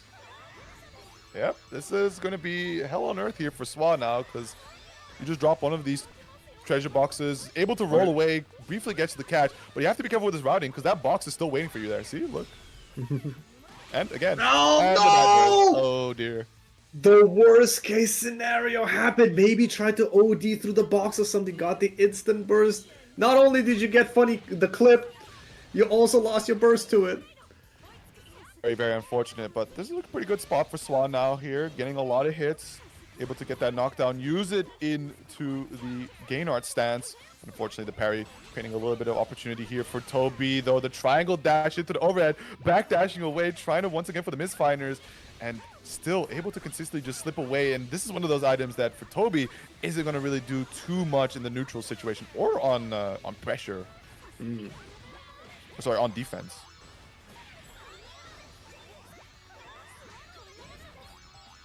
Big hammer. Actually, no, the regular hammer, my bad. Still getting that air-to-air hit, Toby. Step by step, getting closer to a potentially win.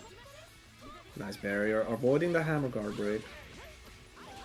Oh, good call out there. Just jump up, fall down with the JC. Not the correct anti-air used there by Toby Sin, or maybe too late even. So round a piece to both, but we start things off with the Mami card overhead. The DP just out of range, standing still there, effectively taunting off of the bubble and the item pickup. And this is a really bad spot for Swa right now. Yeah. Oh, the no-tech gets caught, and the bubble guarantees that pickup. Nice and easy. Toby with the can hammer, probably not going to be swapping it out. Yeah, just the space control when they're cornered is so good.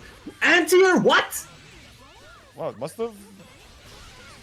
Maybe Jubei autopilot there a little bit, because, you know, Jubei does have that 2C anti-air, and the main thing about Izeo is that she doesn't have a normal anti-air, right? She has to commit to the B misfinder, if I'm not mistaken. It is fast, but it is a difficult input to put in the heat of the moment. Hard bait on the burst, nothing there, but then cuts the air dash momentum short with the JD, that air hammer. Such a difficult thing to deal with when you're not used to it. Absolutely. I wonder actually for Izayoi whether or not she can route into a hard knockdown ender, because Platinum's in a similar boat to Kagura in the regards that their main reversal is a charge input. So if you get these hard knockdowns, right, they can access that at least on the wake-up situation. Yeah, well, her main knockdown is just CDP, isn't it? So... Well, that's not hard. So yeah, so like... I don't know if she has an easy access to a hard knockdown that's not like full riser or something. I think maybe one of the misfiners does that. Yeah, there you go. If you can do that one, I think it's a finer, you can get the hard knockdown. Oh, the one that goes low. Yeah. Is it actually a low, or is it like a low looking mid? I think it's a low looking mid. Don't think she's built just like Johnny. Respects the 6C Oki, good job. Teleports right behind it, still avoids the rockets. A little bit shades of that like a Lambda matchup from earlier. Too early! You gotta wait for the third whack to finish. Oh, it is a low. Oh, well, there you go. This is an anime game. Oh my god, with cancelable NOD! This is one of the cheap ones. Gotta be able to route into this for Ryzen. No, goes for a left-right mix up. The bat doesn't care. It's a 5 input. Oh, but jumping back, right? The bat is going to catch you. Sends out the Halo. Able to get the tag on top of it as well. And should be able to generate the meter here to get the kill. And just keeps it nice and safe and easy. Toby Sin securing the round from the clutches of defeat here. And on set point, no less. I feel like, yeah, I think Swa had the kill. Had he just routed into Riser. But that's very unfortunate. As the round goes Toby's way once again. Good block on the overhead, but at that range, it is most likely plus. Oh, at a lot of ranges, it's plus. Like, anytime she's able to naturally get the get a link off of the overhead, it's plus. Let's see. Toby is looking to actually run away with it. It might still be a chance here. See the super damage. Highest minimum damage in the game. So much. How much is that again? Like 1,200 or something? Yeah, but I mean, considering as well that Swab was really just in that last touch situation, it's unfortunate the way it goes sometimes, right? Like, Platinum can generate some really, really oppressive pressure, and it all just comes down to RNG. Sometimes you might just be holding her block strings with one of her more neutral-oriented items, but you know, this character can still be really mean with it, considering that her jab also catches crouchers. Like, even if you know what item is coming, because like you can obviously see it, is like it's still difficult. Like, you know, Pan is still like, oh, are they gonna jump or they're gonna go low? It's like, you know, a hammer is like, are they gonna do it? I'm just holding barrier. I'm draining my only defense against the hammer as I'm waiting. Cat hammer is just like, well, they're starting over there. Can I move? I guess not. Nope. It's a very tough situation to make heads or tails of. But with that being said, we are now into our top 4. Right, we got our winners finals coming up right next, and of course followed that by our loser semis. So that means we are nearing the end of this bracket, and we still have plenty of codes left to be claimed. So do not hesitate, get on over there, claim some codes, support these players, especially these that are coming out still on the chillest of brackets, delivering you that high quality action that we also love, and also bringing out some rare characters that we don't get to see too often in these brackets. You can see Lychee dropping off, showing you off the instructions on how to claim codes. So for those that are only listening, the podcast version is head on over to the website, hit the claim code button, sign in if you haven't done so already, and once you've completed those very simple steps, you'll have contributed 25 cents to the prize pool. It's just a few clicks and really a second of your time, but it goes a long way to supporting these players, this event, and everybody else that's tuning in here to watch some high quality CF action on this Tuesday evening. Podcast version, I'm stealing that. That's gold. That's gold. But yeah, we're gonna be moving on to our winners side match between Sigma and Chrono. And of course, since this is gonna be winners finals, it does mean that this is now a 1-3. This is not gonna be the first time, like, you know, these people have been in these types of situations. They know how this goes. You have a little bit more time to probe around, try some things, and see how your opponent reacts. And well, Susanoo Lambda is a matchup we've seen a couple of times. Maybe not between these two players, but definitely around the block. It's one of those that you might consider pretty dire, but it's not that bad for either end. It's very momentum dependent, but again, both of these matchups, both of these characters boil down to if you can deal with their overheads, they're going to have to overcommit to some point that you can get a solid punish in. And in that damage race, right, Susan is king. Oh, absolutely. Like, Lambda is no slouch, but like a lot of her hits is not going to be breaking the, you know, the 4K range. And of course, right, you can see how jumpy Chrono is, because he understands that if you played a little too grounded, Susanoo has that great equalizer in the 6A, but at the same time, right, Sigma Nuke needs to be careful with that tool, not pressing it at the wrong time and getting whiff punished by Chrono just happening to jump around at the wrong time. Yeah, and of course, you can already like see like the game plan coming out from Chrono, like, you know, do a couple of buttons, set up the pinwheel, do a mix-up. If it doesn't work, disengage. And that's the sort of how you gotta play. And now Sigma, of course, spending a lot of barrier in these block strings, actually putting himself in danger of a CT, and Lambda and Nu as well. They have one of the best CTs in the game. A very evasive one somehow. Yeah. And Chrono does like showing it, but I don't think they're gonna have a chance as they get domed by the raw 6B. Interesting round there. 4K damage, like you said. Trying to go for the wake-up throw there. The 5A frame kill. Just trying to throw out some information, hoping to catch your opponent, second guessing. The sword not going to be able to tag on the landing here, and the overhead drive going to be connecting. Trying to keep at distance. Now in the danger state, if you get held down by the wrong sequence here, that is going to be the run-up crush trigger there for Chrono. So spending it on the RC, just trying to hold him down, but you know that's another thing. You shouldn't be burying the Murukumo drive. It doesn't do chip damage. They do not do chip damage, no. Only in overdrive, I believe. Yeah, fair. Until then, just serve your barrier gauge. It is one of those things that's just weird to get used to because it looks like you should barrier them, but you don't. Yeah, I mean, honestly, I would allow these characters to do that. It makes sense, right? It actually gives them a credible threat of just doing drives the whole time. Ooh. Expecting the overhead, standing up early, Chrono rebuy with the dash 2B, gonna get a hit. Nice little 3k damage on his name.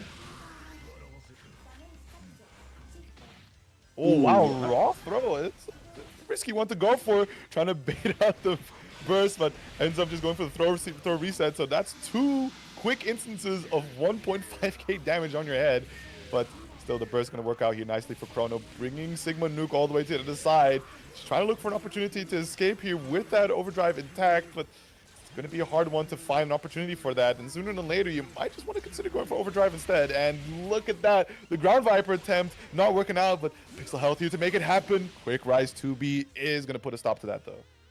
Yeah, it's one of those things like, you know that they are gonna try to get momentum back in the game, right? So they're gonna dash up and probably gonna try to melee you because, like, Lambda's reversal 2DD is not the best. And there's like, all right, so you're gonna be waiting for me to tech, so I'm just gonna do quick tech real quick and just like put a stop to your like any sort of thing you might be planning. Like, of course, there is risk to that, but it was a very calculated risk that Chrono took. It's a very hard one to actually win out as the aggressor because it's all timing dependent, right? And they're committing to it, so it's very difficult for you to actually adjust the timing you're playing at because you were planning of getting as close as possible and doing something like A or B to get your pressure game started. Okay, Spark Bolt available should you want to mash out with something. Quick throw on the side of Chrono. Side switch with the... I forgot the names. Act Parser Try. Yeah, it's like Sparta? Is that the one? I think so. That was Devil May Cry Season 2 now on Netflix. Oh, I was gonna say that! The no tech getting caught out here, a little extra damage, and JC, one of those very difficult overheads to actually block, considering it has a multitude of hits. Can go on for the maximum amount or slightly shorter, all depending on the height. But here it is, Chrono now on set point, Sigma Nuke with just 10% burst gauge available. Of course, 20% on Chrono's end. However, we've seen that Sigma Nuke has been really struggling trying to get past the pressure, the neutral game of Chrono. Yeah, good tech on the throw though. Gonna be able to build some of that active flow back. And yeah, like Chrono noticed that, like, Sigma has not really been that consistent with his anti-air, so a lot of JCs coming out either as an overhead attempt or just as a buy-in. Yeah, and again, 6A at the wrong time, so much recovery. Counter hit punishable too, if I'm not mistaken there. And yes, you can see trapped in the corner, crush trigger straight into the throw. It's not gonna be the end of Sigma Nuke just yet, but yeah, if you burst now with full health Chrono, no seals unlocked, red health, good luck. Well, that's actually one of the things I wanted to mention is that, like, this round has not got nothing Sigma had done has worked, but he's now low health, close to active flow, like 50 meter. Like, you can make stuff happen with this. This is that robbery factor we mentioned. Yeah, but committing to the burst, and again, we see the situation of just pressing that 2B, throwing off Sigma Nuke ever so slightly on the timing where he would like things to happen. We saw him commit to that 6B, but, just throw that quick stopgap, throw them off, and here we are. I said set point earlier, but I completely forgot this is winners finals. Excuse me. Yeah, it's first to 3. Surely, Sigma will show the reversal. 2 games of data, we can do something with that, I believe. The adjustment? Rise of JA. Facts. already DP on the table, a much better start to this parser pressure, especially when they're just letting that 5C rip in your face. But 6A anti-air still going to be a solid tool, especially against some of these Susanoo normals that, for what they do really well, it's going to be the air-to-ground game that they have, reaching very far and deep. I just tried to make something happen, managed to get away safely, but now you're once again back full screen, blocking that spike chaser. Air hit, there it is, that 5B pickup we mentioned.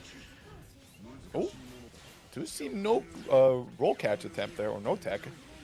But now we're just holding the pressure for the time being, conserving the barrier gauge. We're still pressing it at the wrong timings. The RC into the overhead, and we're getting really close to the danger state here. So Sigma Nuke needs to route his options very carefully, especially considering the 100-meter at his disposal, but gets caught out by the low. And I think this is one that Sigma Nuke just concedes over, has one last chance. Can he make the right play here? Can he utilize that meter in any shape or form?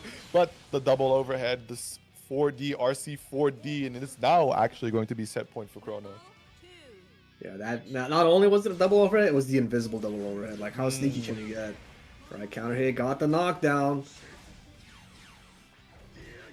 Right, found his way in. Instant overdrive by Chrono, reversing the situation, showing the strength of the system mechanics.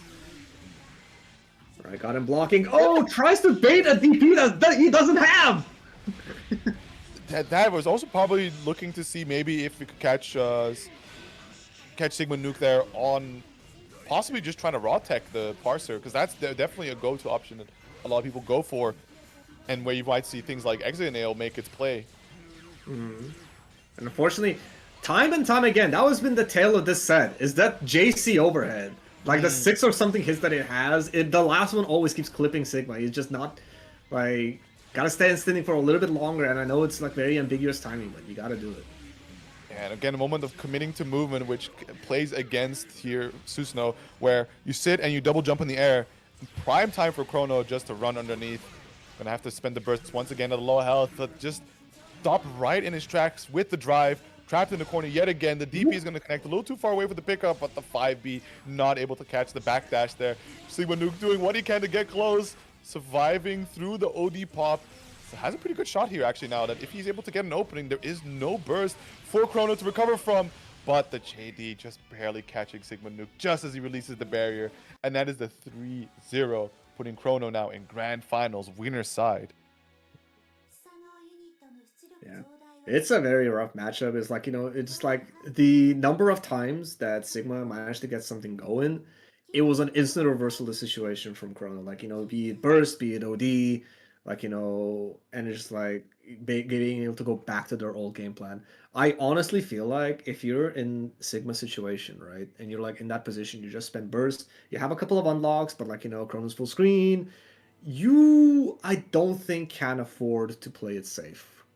At some point, even if you may not have the insurance to do it, I feel like you just gotta send something like the Raw Grand Viper. And we did see him try it when he was fully cornered, but I feel like it was closer to close to mid screen. Maybe he should have tried it, because Chrono was just chilling and contesting the airspace with the 6Ds, 2Ds, and that was obviously like what is Susanoo gonna do? 6A, that's about as good as it gets. But once you have that Grand Viper available, especially if you got the meter to make yourself safe if it doesn't work. It's like, yeah, there's 5D, yeah, there's Spike Chaser, but you got the health, you gotta send it. Especially if it's not working, it hasn't been working out for 3 games. Yeah, reactive matchups for Susanoo are definitely very, very tricky to get by. But here we go. Our losers semis here, final first of 2 of this bracket, going to be played out between High Axel and Tobi-Sin. High Axel still sticking on the bank. I don't think we've seen her hop on over to the Mai in this bracket just yet. Don't think so. Not at least on stream. No. Like you mentioned, she may have used the Mai on the matchup against Lyra. We don't know. Gonna have to All ask. a grand mystery. But Tobi working off to a great start here. The burst already disabled. We have the bombs, which we can easily set up for some massive plus frames. And just look at that, the slow walk forward. No contest from High Axel, and especially right throw. Very strong tool against the likes of Bang, because as cool as the drives are, they're only guard points. Yeah. You show a little bit of throws and okay, I don't know where I was going with that song. I actually don't even remember the lyrics. How does it go again? Do a little dance. Show the love. Get down Not tonight. tonight. One. Get done. Ooh, just jumping right into the present. D nails to buy her way in. Expensive, no seals available. Good cross under. It's the burst, but yeah, that's going to be the great equalizer in the matchup. You can't really play around the treasure boxes for Platinum, considering the fact that 3C is always a really strong option for Bang, and it even is able to break right through the EX boxes. Wait, really? Yes, it's 1k That's damage crazy. and 1k health on the EX box. For some reason, I thought the EX box had 2k health. Nope. Which is crazy, They have because like 1K Asmo health, 2D kills them, yeah. Yeah, no, 3C. Yeah, but I mean, the box have 1k health, it's just that a 1k damage normal isn't that common. Yeah, fair enough.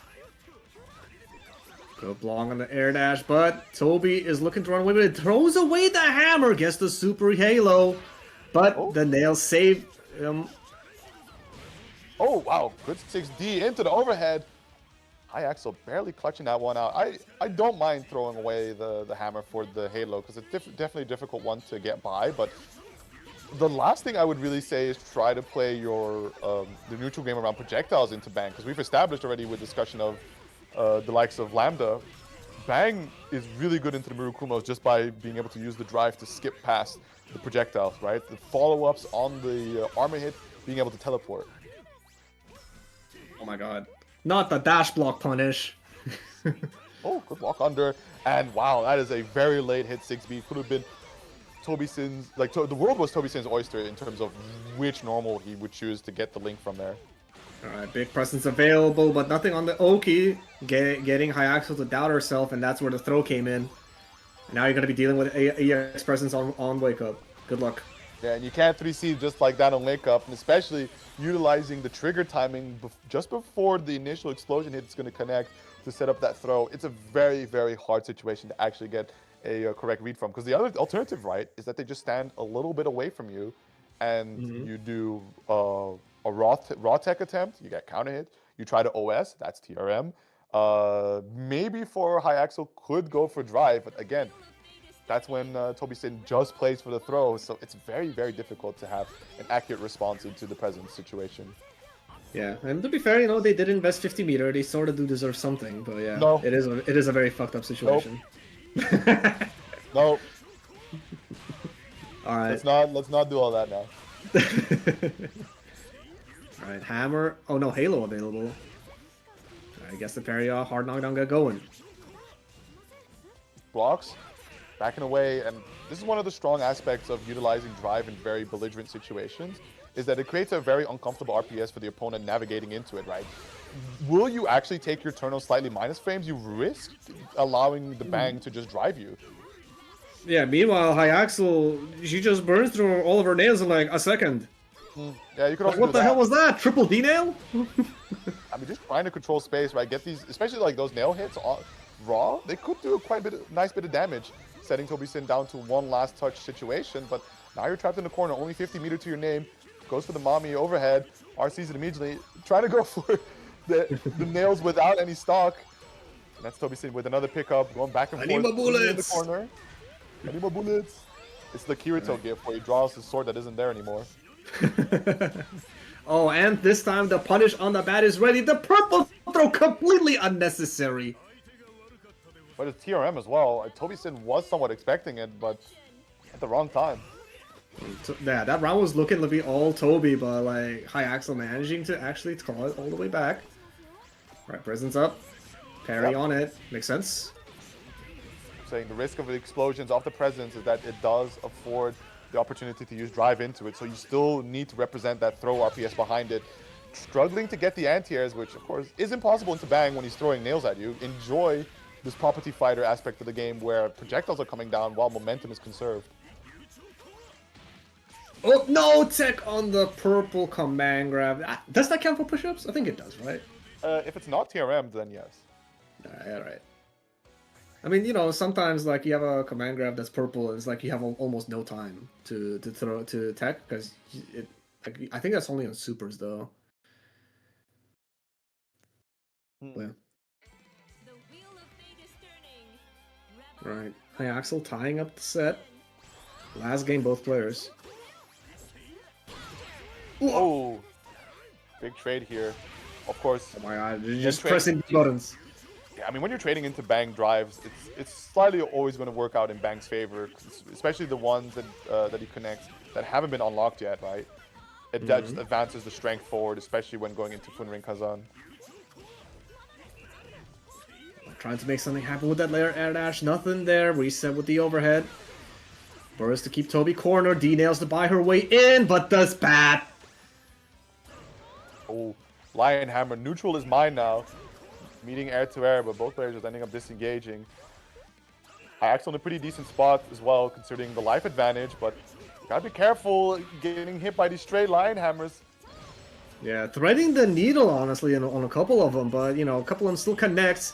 Actually managed to avoid being on the ground hit. Situation. Good block. blocks. No. Barrier to avoid it, but the Nami circle right after. Dashes out, but... Oh. Big pan. Down to the ground you go. Set point here for Toby Sin. Potentially a big upset as well. Oh, okay, sure. Yeah, using the projectile info on the Pogo, I guess. And yeah, Iaxel finds herself cornered, but still betting on these drives. It's a good throw from Toby, preventing more momentum on Iaxel's side. Yeah, blowing up that 60 as an option. We see the OD pop, swapping sides, immediately getting a nice mix up there. It's going to be all seals unlocked if I'm not mistaken, as well as a nice grip of damage. So Toby Sin, now be careful. Oh, catches the 5A there. A lot of stuff being thrown out, big information, but not at the right timing. We go straight into the Cat Hammer. What are we doing? Yes, beautiful EA here. And active flow damage on top of it is going to secure the set. There's the out F4. Toby Sin with the 2-1 finish, going to get to face off against Sigma Nuke in the losers finals. Let me just confirm. This is not a run back, because it was in fact we expected it to be the winner's side match, but actually it was Lyra that ended up taking it over Iaxel in the winner's side. So this is the match that we were denied, but I'm gonna be able to see it later today. But for actually, wait, no, we're gonna be seeing it right now. My bad. Crow's chilling in grand finals. Yeah, we gotta do our due diligence first. So indeed, gonna see a matchup that we would have liked to see, but of course we get these chances where some players are able to make it all the way into these points where they're able to reunite. So Sigma Nuke now versus Toby Sin. I wonder how this one will play out. I have my personal opinions of this matchup because I play it a lot locally, but definitely I feel like these two players are on separate calibers from myself and my my plat opponent out here. So we'll see how this plays out. From my understanding, it's one of those, again, for Susanoo, where the advance is key, right? Get close as soon as possible. Do not allow the opportunity to get these items on the deck. And try as what you can to secure hard knockdowns, right? So you can deny the wake-up parry reversal. I'm guessing Susan does not have nice ways to deal with presence, right? It's gonna be stuff like 3C or like 2D, right? Yeah, I think 3C. None of Susan's normals hit that damage threshold. And at least on a regular presence, he can. But outside of that, it's gonna be rough. I see. And of course, with the lack of mobility, it's hard to navigate around those presents as well, especially when they're right in front of you. Presence, bomb, boomerang, right? Like a lot of the items that Platinum can utilize to control neutral and space is one that Susanoo has to make a really hard commit to. And of course, yeah, you're running the stagger pressure with a lot of gaps between it. Prime opportunity for the Platinum to try and get the parry out. Alright. RC, good block, good throw tech. Plus frames off that pillar. And like, you know, even if you are guessing wrong and you do get got by the parry, it's like, it's 100 damage, bro. It's fine. Oh, no buffer. Oh, no, wrong option as well. Fortunately going for the Rising JB. A little awkward to actually connect, but able to get the whiff punish there with the overhead Mommy car. And I think that's going to be more than enough damage if we go into the super. Not just yet. We got one more hit. The mix-up falling JC straight into the hammer. And even if he just blocked it, I think Toby was at the spacing to get the slide head effect. Oh god, that is the nastiest thing. It was like, you know, you try to barrier it, and it's like, wait, it whiffed, and now you got unblockable. Simply amazing. You were saying Right. something about she needs it? 50 meter spent, she needs it? That one, nah. Go ahead. Explain to the class. Oh, present right in front of you. Another one in the back pocket. This is looking rough for Sigma Nuke, but Overdrive is coming back, so, you know, the robbery factor will become online. I think Sigma Nuke doesn't play this matchup enough because the struggle that he's facing against the likes of 6B, right? Toby Sin has figured out pretty quickly that it's not something that Sigma Nuke is consistently responding to, so he's able to just keep going for it. My God, what happened to me? Ooh, good recognition on the parry. It whiffing completely because of the cross-up. That's a quick counter hit 6B, and just like that, Sigma is now on potentially guest per game, and he gets the correct hit. Locking out the burst, no opportunity for Toby. Sigma ties up the round count. Beautiful sweat confirm, and that's one of the risks of running the parry right in the mid screen is when your opponent ends up doing a cross-up option on that, the projectile going completely the wrong way. Although you have to be careful as the person running the punish that you don't overextend your hurt box, that you actually get tagged by it on the other end. That sounds like experience talking. Oh yeah. Alright, Blue B, but we take those. Ashton jumped out, but the bat keeping him humble. One bun DP, we just match this out. We don't care what's on the screen. And the TRM to go with it as well. It's not going to be quite the death just yet for Sigma Nuke, but a very, very difficult situation for him to make the comeback from. However, we've seen him being able to pull it off. Yeah, but unfortunate burst on that pan, which means you're now no unlocks, a little bit of immunity to your name, and not much else. Interesting match there, and I'm surprised to not see the instant momentum burst there from Toby, because these are 3 major unlocks for Susan. Getting that JC from the top rope. Now the burst comes out, submitting the bubble. Yeah, but now also Sigma has pillar unlock, which means he can be quite belligerent with it, especially with all this meter. This is that. Yeah, CT.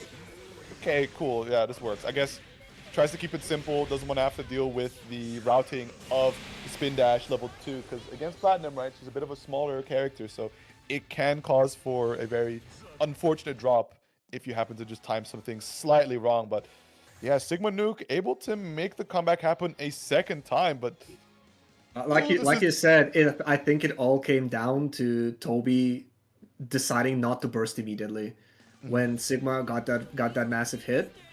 You know, especially after committing the CT, a little bit of extra resource, but like, yeah, letting him get that hit with the unlocks. Like, he already got the unlocks. He's chilling.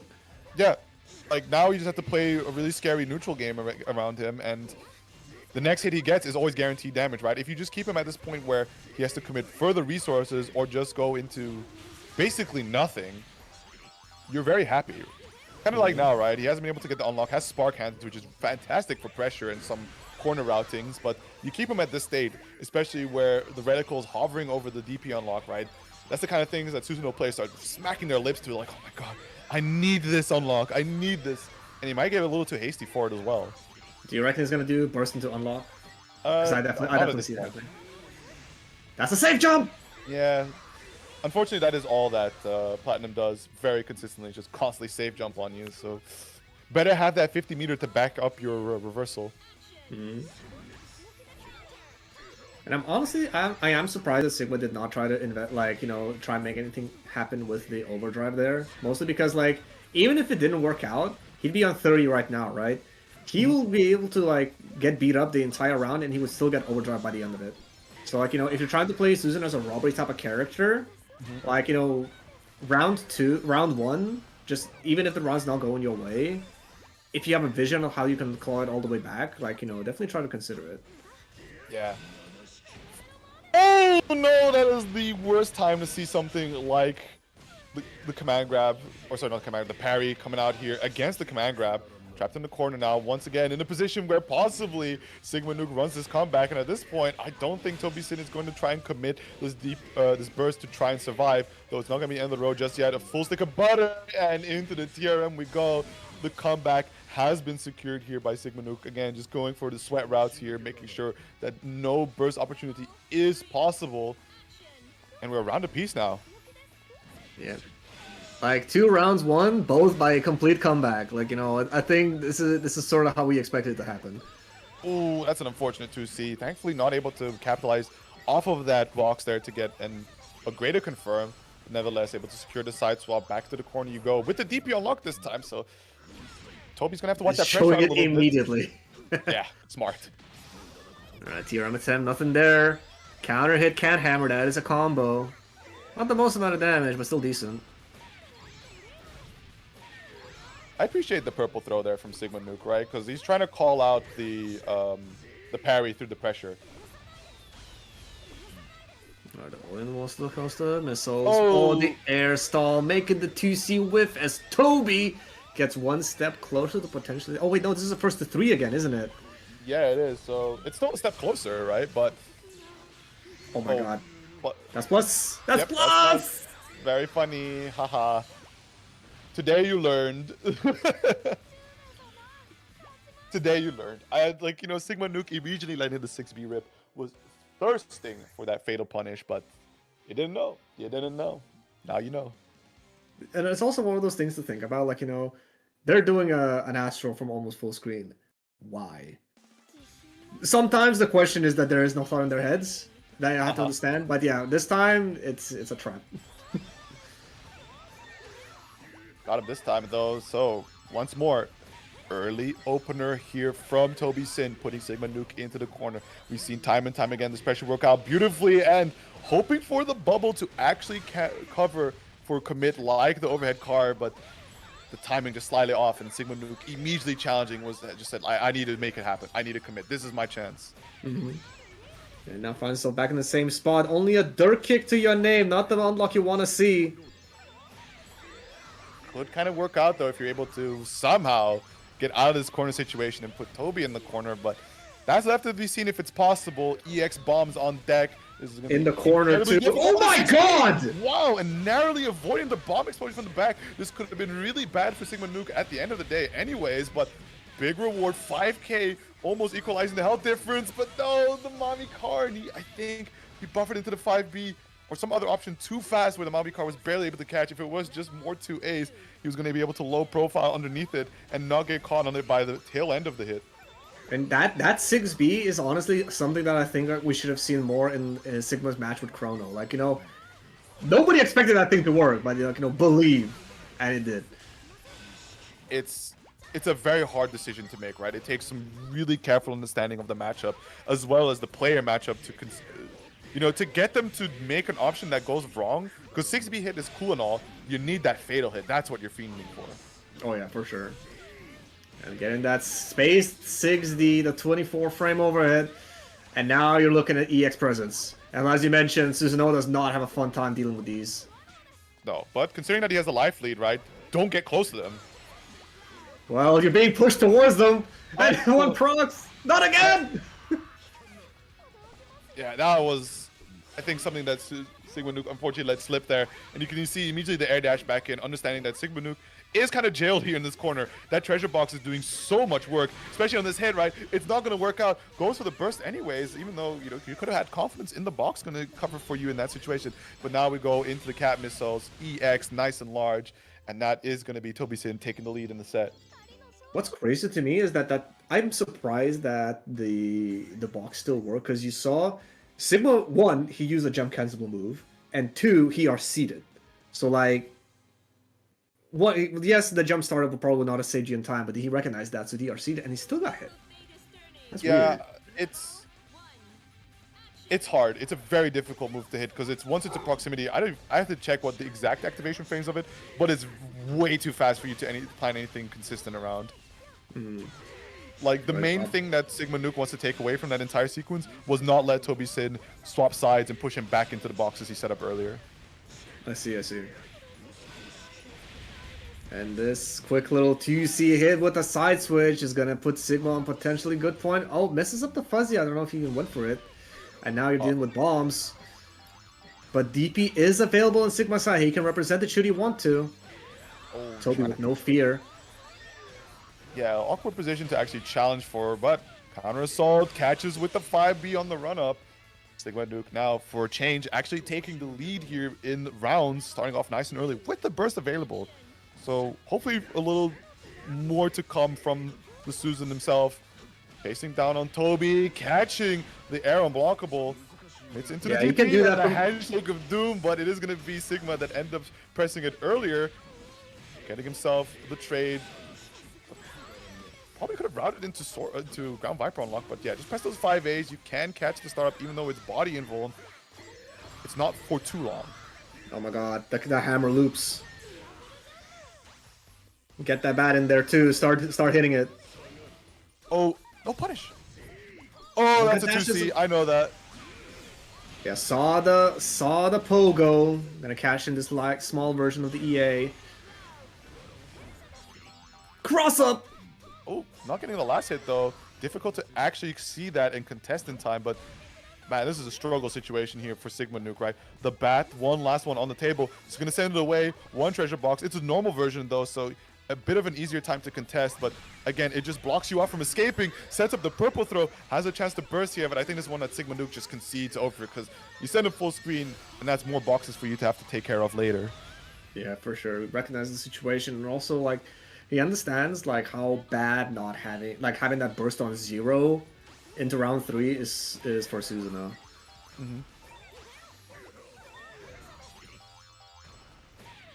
All right, early star for Toby. Set point. Oh no, bad timing on the 2A though. Able to burst and escape. 5C, just ending the pressure there. Always difficult one to know what to do against. Safe overhead, but it does concede the pressure over to Toby. You can immediately see him making the most of it, bringing Sigma Nuke to the other side of the screen. EX treasure box, and oh my god, Here we go again. Double setup. Oh, 5D actually killed it. Oh wait, does 5D have the damage? Or maybe it was like 5C plus 5D. Hard to say. I will confirm this right now. Alright. Big Bad instantly throws it away. Goes for the super rockets for the space control. Buys some space, but Sigma going for the air throw. Quick tech from Toby, not buying.